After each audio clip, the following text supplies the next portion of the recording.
Les berlines japonaises sont arrivées chez les concessionnaires en petite quantité et, au début, les acheteurs recherchaient des voitures de ce type, les considérant comme de meilleure qualité, mais en fait cette opinion est fausse. Ainsi, en réalité, les voitures assemblées en Turquie ont leurs propres problèmes mineurs, mais ils surviennent également dans les voitures assemblées au Japon. Ainsi, lors du choix d'une voiture d'occasion, vous ne devez pas prêter une attention particulière à sa nationalité. Il suffit de décider de la cylindrée du moteur, du type de carrosserie et de la boîte de vitesse. La plupart des Toyota Corolla vendus sur le marché secondaire ont été achetés auprès de revendeurs officiels, car les voitures importées de l'étranger ne peuvent pas rivaliser en prix. Donc si vous tombez sur une voiture de l'étranger, il vaut mieux refuser une telle acquisition, car elle y a été achetée cassée ou en mauvais état. Quant au type de carrosserie, aucune d'entre elles ne présente de problème caractéristique. Les voitures étaient équipées de l'un des types de moteurs à essence, 1,4 L, 97 chevaux, 1,6, 110 chevaux, 1,8, 136 chevaux. En plus des moteurs à essence, vous pouvez également trouver un moteur diesel de 2 litres, 90 chevaux.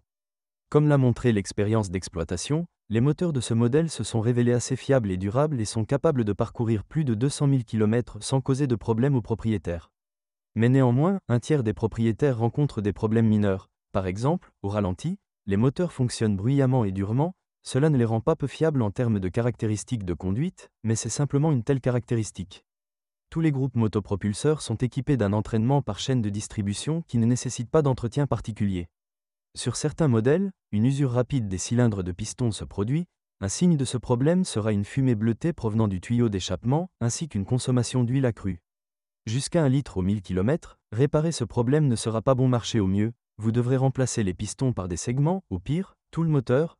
Lors de l'inspection d'une voiture d'occasion, il vaut la peine de vérifier auprès du propriétaire s'il y a eu un tel problème pendant la période de garantie.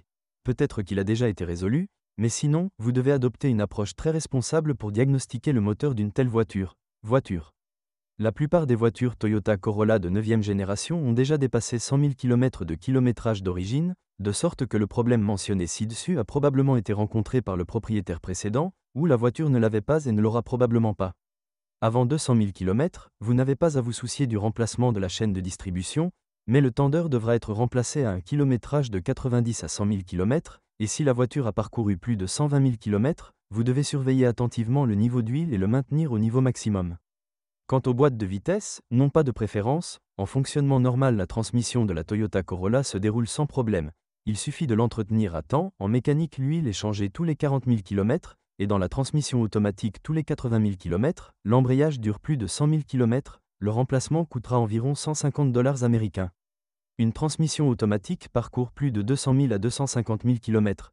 Il existe des exemples qui durent jusqu'à 600 000 km lors du choix d'une voiture. Il est préférable de privilégier une voiture achetée chez un concessionnaire officiel, car les voitures de notre marché en étaient équipées. Avec suspension renforcée avec garde au sol augmentée, 17 cm. Dans cette suspension, même les amateurs de conduite active changeaient rarement les pièces jusqu'à 100 000 km, à l'exception des bagues et des jambes de force stabilisatrices.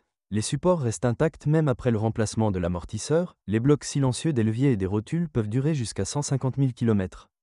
Quant à la direction, il faut parfois remplacer le moteur électrique à cause du jeu, la crémaillère peut aussi cogner, ce problème est plus fréquent sur les voitures des premières années de production, en principe le dysfonctionnement n'est pas critique, les bagues en plastique cognent, mais si le cognement est très ennuyeux, alors pour réparer, vous devrez débourser un joli centime. De plus, les propriétaires entreprenants éliminent ce problème en enveloppant les bagues dans du papier d'aluminium. De telles réparations ne dureront pas plus de 50 000 km. L'équipement électrique de cette voiture est généralement assez fiable, mais il peut parfois être un peu capricieux. La cause la plus fréquente des problèmes est le signal sonore, qui peut se déclencher de temps en temps, la raison en est un câblage pourri. Une fois tous les 100 000 km, vous devrez changer le bendix du démarreur. Le signal sera un bourdonnement vide lorsque vous tournerez la clé dans le contact, ou le moteur démarrera une fois sur deux. Si vous êtes propriétaire de ce modèle de voiture, veuillez décrire les problèmes que vous avez rencontrés lors de l'utilisation de la voiture. Peut-être que votre avis aidera les lecteurs de notre site lors du choix d'une voiture.